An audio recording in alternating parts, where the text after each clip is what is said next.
Thank you. Please state your name and organization for the record and begin your testimony. Good afternoon. I'm Neil Bjorkman. I'm with the U.S.-India Strategic Partnership Forum. I have the privilege of going last, so I'll try to be brief and I'll try to not rely too much on my notes. Briefly, we are an organization that is dedicated to deepening strategic and economic ties with India.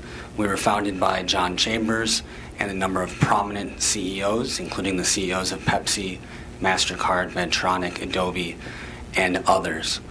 And the first point I'll make is that despite trade tensions with India, which are quite long-standing, U.S. companies are in it for the long term when it comes to India.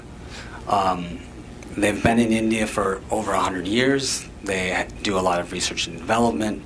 They work very closely with the government of India and consider themselves good corporate citizens.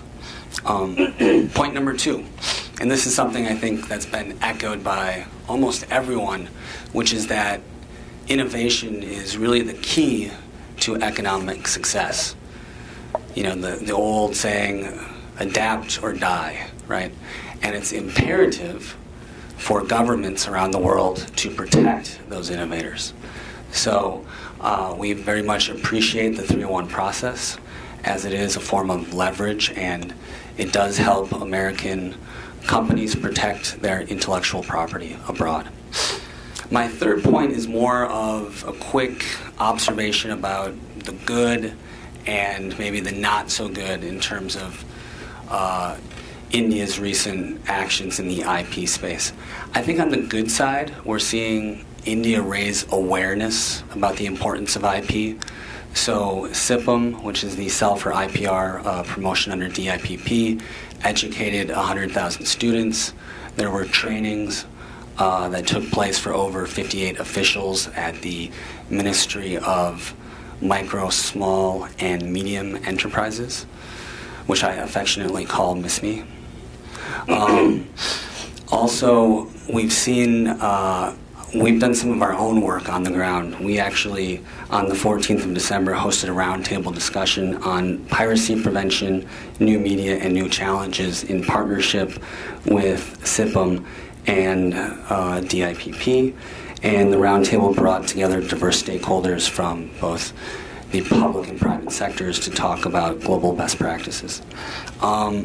As others have mentioned, we've seen the patent process overall improve. So the number of patents granted increased by 14%. The overall number of claims pending examination dropped from over 200,000 to 130,000 this year. We saw the claims that were actually processed and filed patent examinations increased by 51%.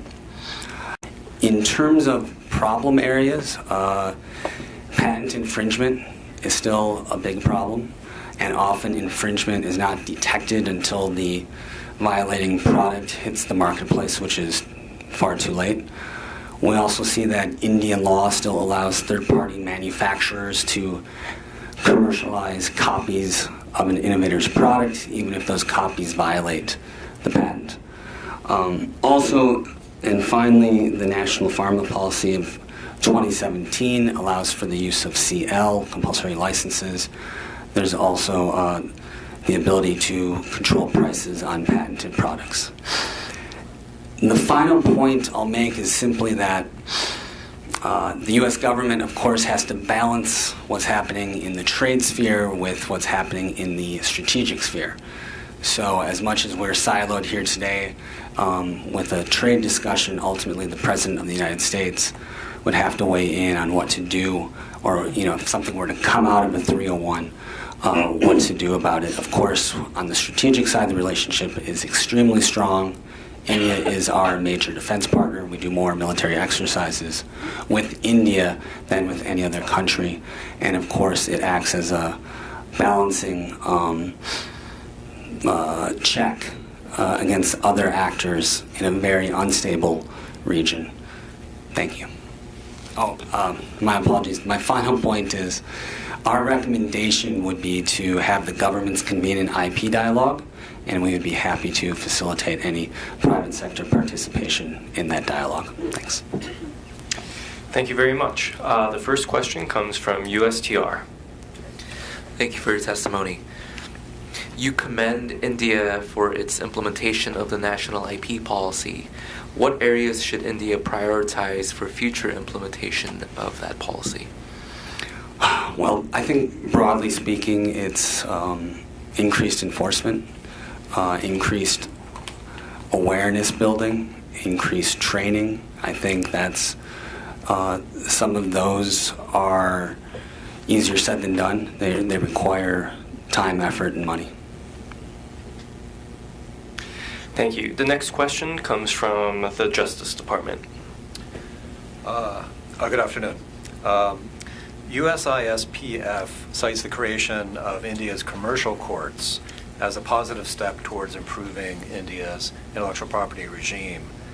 Could you please describe the experiences of members of the forum with IP cases, specific IP cases in India's commercial courts? And could you also describe the types of cases heard by these courts? Is it a broad range of IP cases, including patents, trademarks, copyrights, and trade secrets? Thank you. I did not have the pen for that discussion, so for that part of our submission, if I could perhaps provide something in writing at a later time, I'd appreciate that. That's fine. Thank you. Thank you. Thank you. Next is a question from the U.S. Copyright Office. Your submission notes that the Indian film industry earns about $2 billion a year, but loses $700 million a year due to piracy. How much does piracy in India cost U.S. stakeholders? And what efforts should the government of India take, aside from just a camcording prohibition and amending the copyright law, to ensure adequate protection against circumvention of technological protection measures? I'm not sure about the specific number as it relates to the United States. Certainly there are large U.S. companies that have a big footprint in India in the media space. 21st Century Fox comes to mind right away. And on the second one, if I could get back to you, I'd appreciate that. Thank you very much. The next question is from the U.S. Patent and Trademark Office. Thank you. India has enacted dedicated IP crime units in, and I'm sorry if I'm mispronouncing these names, Telangana and Maharashtra, and there are plans to expand that program. What experience have your members had in working with these units? In addition, what areas would you suggest for capacity building and training to improve their resources to assist right holders in enforcing their IP rights? So I'm not exactly sure on what the relationship is right now with our members and those specific units, but I'd be happy to get back to you. Thank you. Great, thank you. We have time for one last question, and it comes from the International Trade Administration of the Commerce Department. Thank you. U.S. ISPF submission notes several recent improvements in India's patent regime over the past year, including the digitized Indian Patent Office, the draft amended patent rules, and streamlined pre-grant patent opposition review procedures. Which patent reform has been most meaningful for U.S. ISPF's members?